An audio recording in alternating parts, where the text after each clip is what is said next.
Standard deviation tells us how spread out a group is, and we use it all the time for statistical analysis.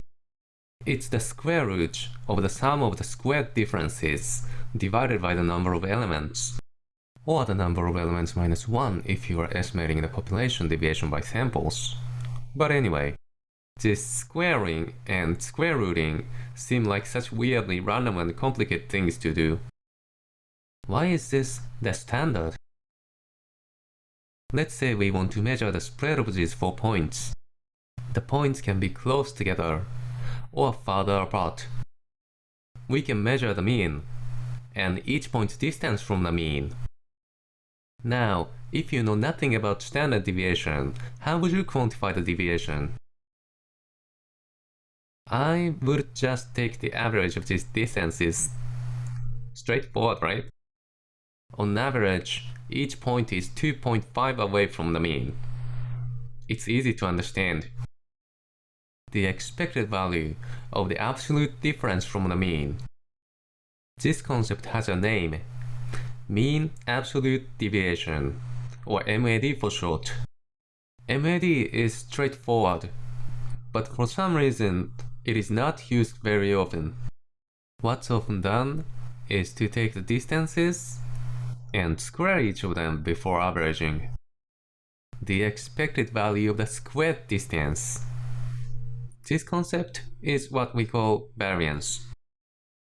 Now, the problem with variance is that distance is squared.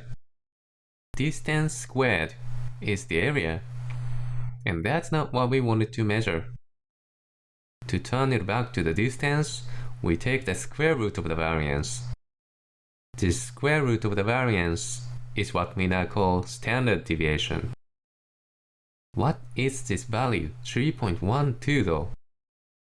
Sure, its dimension is distance, but the distance what? MAD is easy to understand. The value 2.5 is the average distance of each point from the mean. How about standard deviation?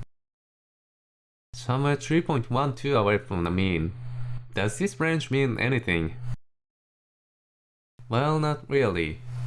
Unless you know the probability distribution of the data.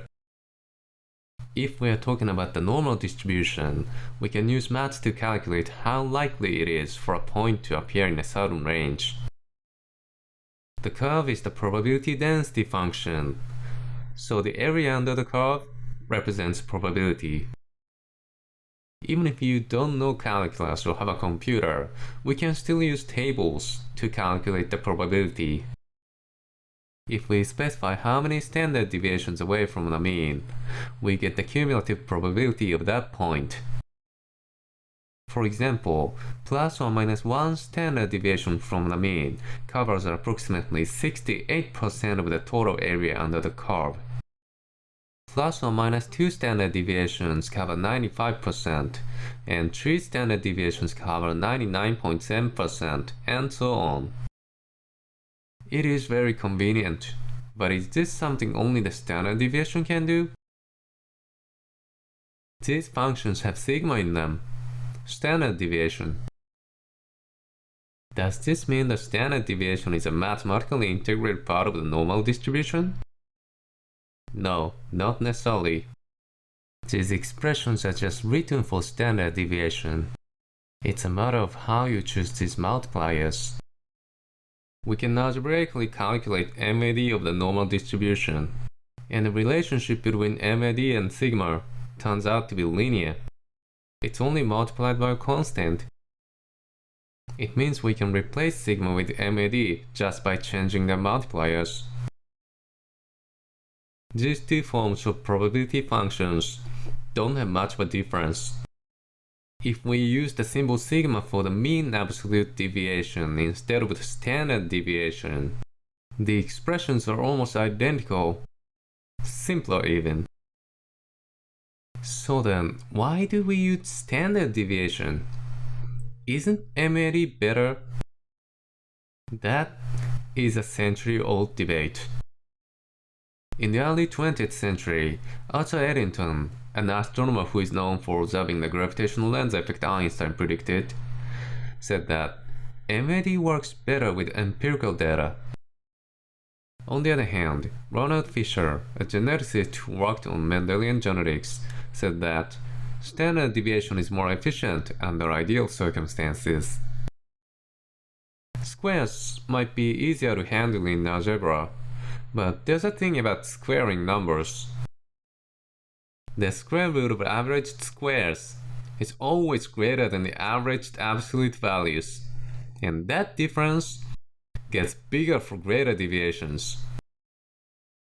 Because of this, standard deviation is more strongly affected by outliers.